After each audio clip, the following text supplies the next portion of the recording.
एक जंगल में एक गरीब परिवार छोटी सी कुटिया बनाकर रह रहा था। बड़ी मुश्किल से उनकी रोजी रोटी चलती थी। एक बार रात को राजू अपने काम से थका हुआ घर आ रहा होता है। उसे भीतरी जंगल से कुछ आवाजें आने लगती हैं। अरे, ये कैसी आवाजें आ रही हैं? जाके देखूं क्या? राजू घने जंगल की तरफ आगे बढ़ता है, पर अंधेरी रात में उसे कुछ दिखाई नहीं देता, पर कुछ डरावनी आवाजें सुनाई पड़ती हैं। अरे भगवान, ये कैसी आवाजें आ रही हैं? ऐसा तो पहले कभी नहीं हुआ। इससे पहले कि कोई बला मेरी जान ले, यहाँ से भागने में ही भलाई है। और वो उल्टे पांव अपनी कुटिया की ओर दौड़ा आता है। घर जाकर खाना खाकर राजू बस लेटा ही होता है कि उसे फिर से भीतरी जंगलों की तरफ से अजीब सी आवाज आनी शुरू हो जाती है। उससे रहा नहीं जाता और वो उठकर बाहर देखने चला जाता है। राजू की बीवी सुषमा जब राजू को बाहर जाता देखती है तो चिल्लाकर कहती है, अरे बाहर मत जाओ, खतरा हो सकता है, क्या पता कोई जंगली भेड़िया हो। इतने सालों से हम यहाँ रह रहे हैं, पर ऐसी आवाजें कभी नहीं आई। आज कुछ अलग ही अंदेशा हो रहा है। इतना कहकर राजू आवाज की तरफ आगे बढ़ जाता है। धीरे धीरे वो घने जंगल में घुस जाता है। तभी उसे आवाज आती है। वो थोड़ा और आगे बढ़ता है और तभी उसकी एक अजीब से चेहरे पर पड़ती है, जिसकी दो बड़ी बड़ी आंखें और एक बहुत बड़ी मूंछ होती है। राजू घबरा जाता है और वो वहीं बेहोश हो जाता है। अरे सुबह होने को आई, राजू अभी तक आए क्यों नहीं?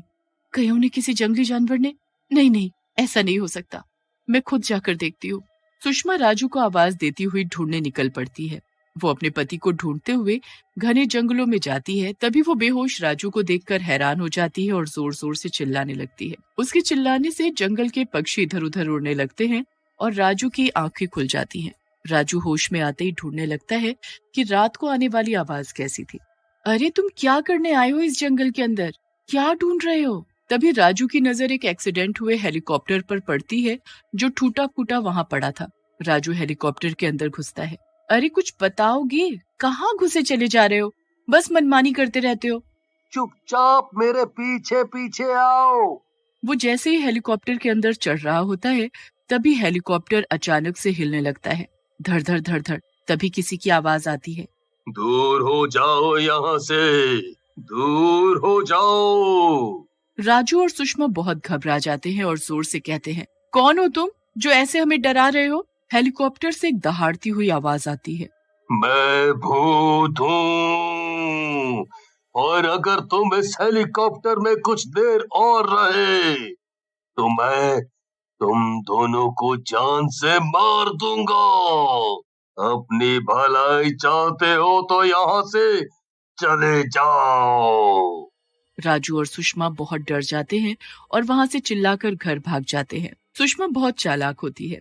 वो घर आकर सोचती है और राजू से बोलती है, सुनो, मुझे क्या लगता है कोई हमें वहां से भगाने के लिए डरा रहा होगा, वरना सोचो कि टूटे फूटे हेलीकॉप्टर से कैसा डर। पागल हो गई हो क्या? मरना है क्या तुम्हें, जो हम उसमें जाकर रहेंगे? तुमने देखा नहीं वो कितना अजीब सा हेलीकॉप्टर है? हम उसमें कैसे रहेंगे? अरे वैसे भी आपको घर से इतना दूर घने जंगल में जाना पड़ता है सब्जियां और फल लाने के लिए। अगर हम उस हेलीकॉप्टर में रहेंगे तो हमें कोई दिक्कत भी नहीं होगी, सब कुछ पास में ही मिलेगा। और यहाँ पर रात में कोई भी हो, जंगली भेड़िया आता है तो घर के अंदर घुस आता है, लेकिन वो हेलीकॉप्टर लोहे का बना हुआ है, कोई भी जंगली जानवर उस पर नहीं आ सकेगा और हमें भी खतरा नहीं होगा। फिर अगले दिन राजू और सुषमा दोनों ही सारे औजार लेकर उस हेलीकॉप्टर की मरम्मत करने घने जंगलों में चले जाते हैं। सुषमा उसे साफ करती है और जहां से हेलीकॉप्टर टेढ़ा मेढ़ा होता है या टूटा होता है तो राजू उसको ठीक कर लेता है। ऐसे करके राजू और सुषमा उस हेलीकॉप्टर को सही सलामत कर लेते हैं और उसमें रहने का बंदोबस्त भी कर लेते हैं। थक हार कर वे लोग सो जाते हैं उसी में, और तभी राजू के बेटे को अजीब सी आवाज आई। वो उठा और देखने के लिए आगे आया और पायलट की कुर्सी पर बैठ गया। तभी उसे एक डरावनी आवाज आती है, तुम ये सारे बटन देख रहे हो, इसको दबाओ। इसको दबाने से तुम्हें बहुत मजा आएगा और नए नए गाने भी बजेंगे। राजू का बेटा खुश होते हुए उन बटनों को छेड़ने लगता है। जैसे ही वो हरा बटन दबाता है तो एक आदमी के चिल्लाने की आवाज आती है। फिर वो पीला बटन दबाता है तो एक बुढ़ी औरत के चिल्लाने की आवाज आती है। शोर शराबे से राजू की आंख खुल जाती है और उस पर चिल्ला देता है और उसे सोने को कहता है। फिर अगली सुबह राजू काम पर चला जाता है और सुषमा भी घर का सारा काम करना शुरू कर देती है। आज मैं खाने में क्या बनाऊं? मेरे पास तो कुछ सामान ही नहीं है खाना बनाने के लिए। बच्चे भी भूखे हैं। तभी अचानक से उसके सामने सब्जियों से भरी टोकरी आ जाती है। सुषमा ये सब देखकर डर जाती है और सोचती है, ये अचानक से कैसे हुआ? ये टोकरी खुद से कैसे आई यहाँ? पर उसे अपने परिवार का पेट भरना था, तो वो बिना कुछ सोचे समझे उस टोकरी को उठाती है और उसमें से सब्जियां लेकर सब्जी बना देती है। फिर रात को, पापा पापा आइसक्रीम खानी है, लाओ ना आइसक्रीम। बच्चे जिद कर ही रहे होते हैं कि अचानक से उनके सामने कुछ आइसक्रीम आ जाती है। बच्चे ये देखकर खुश हो जाते हैं, लेकिन राजू और सुषमा डर जाते हैं कि आखिर ये हो क्या रहा है। अजी आज सुबह भी ऐसे ही हुआ था। फिर सुषमा राजू को दिन की उसके साथ घटित हुई घटना बताती है। अब राजू के मन में लालच आने लगता है। हे हेलीकॉप्टर, अगर तुम मुझे सुन पा रहे हो तो हमें आज रात का खाने का सामान दे दो।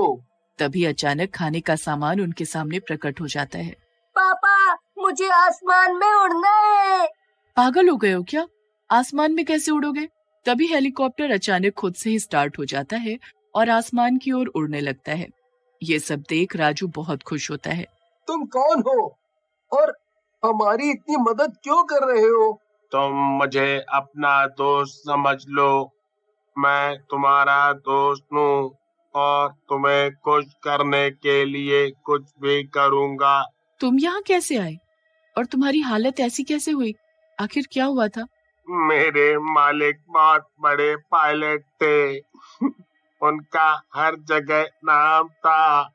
हर कोई उनके साथ इस हेलीकॉप्टर पर घूमता था। एक दिन मालिक को अपने परिवार से मिलने जाना था। तभी अचानक हेलीकॉप्टर का तेल खत्म हो गया और मैं पहाड़ी से टकरा कर यहाँ गिर गया। तो तुम्हारे मालिक कहाँ हैं? जब हम उस रात को यहाँ आए थे तो वो हमें नहीं दिखे। कहाँ हैं तुम्हारे मालिक? वो मर गए हैं, या यूं कहो कि उनको जान से मारा गया है।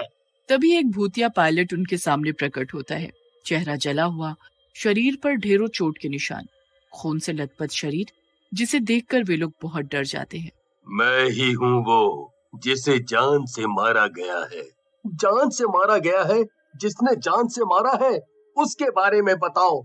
हम तुम्हारी मदद करेंगे। तुमने हमारे लिए बहुत कुछ किया है। हम भी तुम्हारी मदद करेंगे। वो मुझे नहीं पता, पर इतना मुझे लगता है कि किसी ने जानबूझकर मारा है। पर हम इस बात का पता कैसे लगाएंगे? क्यों ना हम एक काम करें, दिन के समय अगर हेलीकॉप्टर आसमान में उड़ेगा तो इसकी भनक किसी न किसी को तो लगेगी। जिसने भी मारा होगा उसको हेलीकॉप्टर के बारे में पता लगेगा, तो वो इस हेलीकॉप्टर को ढूंढते हुए यहाँ पर जरूर आएगा। और फिर वो भूतिया पायलट हेलीकॉप्टर में अगले दिन सुबह राजू और उसके परिवार को बिठाकर बादलों की सैर करवाता है। पूरा परिवार बहुत मजे से हवा में उड़ता है। तभी अचानक कंट्रोल रूम को इस बात की भनक लगती है। हेलो हेलो हेलो, एक हेलीकॉप्टर आसमान में कुछ दिनों से उड़ रहा है। वो कहाँ का है? सब एक दूसरे का मुंह देखते हैं, क्योंकि किसी को कुछ पता नहीं होता है। लोगों को थोड़ा डर लगता है कि कहीं ये आतंकवादी हमला तो नहीं है। तभी उनका लीडर हेलीकॉप्टर को ध्यान से देखता है और कहता है, अरे ये तो वही हेलीकॉप्टर है जो कुछ महीने पहले गायब हुआ था। क्या आप लोगों को याद है? इसका एक्सीडेंट हो गया था।